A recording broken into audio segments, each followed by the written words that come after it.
Weekly mining news. Welcome to Australian Mining for New Starters. And as usual, we'll do the week's news, we'll talk about the prices, and lastly, we'll have a talk about where you can get on as a new starter. And just before going into the news, I just want to give Mark a shout out. He scored himself a truck driver's job last week, and just goes to show you that persistence really does pay. And I'll cover that a little bit more at the end of the video. So to move on to our first story, it's about a lithium mine in WA that went into receivership. Now, one of the reasons that I'm bringing this up is just to point out to new starters that you really should have 6 months' wages in the bank and be prepared for the fact that your mine might shut down and you might have to go chasing work. This happens. You wouldn't think that a lithium mine would go under at the moment with all the batteries that they're trying to get lithium for. As it turns out, Aussie Super Fund came in and they're trying to buy it for 230 million, so it looks like that deal's going to go ahead. But you wouldn't think that a lithium mine would get in trouble. It's just one of the things that when these lithium batteries that they're going to put into everything got really popular and people started to pile in, what they piled into was lithium mines around the world. What they didn't look at was everything that it takes to run one of those batteries or make one of those batteries. And you need a big chunk of nickel and copper and magnesium and zinc and all that sort of stuff, as well as the lithium to make it go.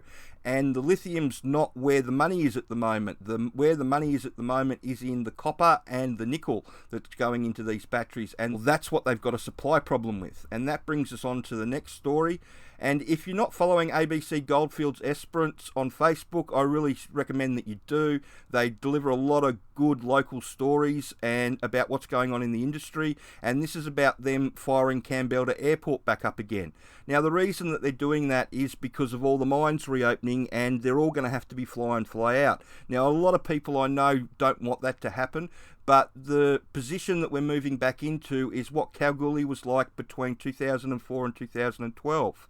It was full. With all the mines that were open around it, both nickel and gold, they had to fly people in and out of Kambalda. That's why there's those huge camps out in Kambalda to start with. Now, as they open everything back up again in the next 12 to 18 months, that's the position that the area is going to move back into, where rents are going to rise very high, house prices are going to go up because it's going to get full like it did before, and they're just going to get stuck, and they have to end up flying people in and out just to get a workforce. That's why they're reopening Kambalda Airport. This is just the start of it. So if you're in Kalgoorlie, or going to Kalgoorlie can be a really good way to get a start, but as long as you know what you're getting yourself into. Now, lastly, I just want to talk about what ANZ's done with coal. Again, this is just one of those stories where it seems to be that the people that are making the news or create the news in this country have decided that our coal industry isn't worth saving. It's just crazy with what they're doing with coal at the moment. The ABC has just got this because China and Japan and a few others are going carbon neutral by 2050 and 2060. The general view is, or the consensus is, that we should just shrug our shoulders and just let the coal industry die. Whereas it's a quality product that's in demand around the world. Adani has got lots of coal in India that they've got access to, but it has a really high pollution content to it because it's the dirty brown coal. They're over here for the black coal, where it still makes emissions, but it makes a lot less emissions than the coal that they've got in their own country. And I really do think that gets lost on a lot of people. And if you come over to ABC iView, the business, they do a story on it going into what's going on. The big thing that I got out of that story was that at $50 a tonne like it is at the moment, a lot of coal mines are in trouble financially, but I don't really expect that price to be down there that long. And the experts that they had on, their solution to the problem was just to shrug their shoulders and go, oh, everybody just needs to reposition themselves away from coal into something else. There was no, we should try and go and find new customers somewhere else, or we should look for something else. And as far as I'm concerned, this is part of the problem that's making up the sovereign risk, and why China and everybody else is looking to go elsewhere for their coal. And that brings me to this one. And China is replacing, and have a look at how they're doing it. I mean, you can't tell me that that's going to be more carbon neutral than the way we're doing it here in Australia.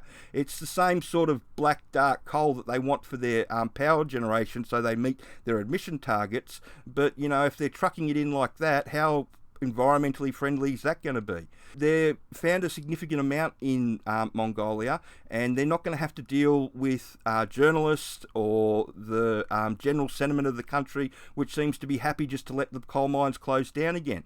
So that's why a lot of countries are pivoting away from Australia at the moment. They see it as a sovereign risk.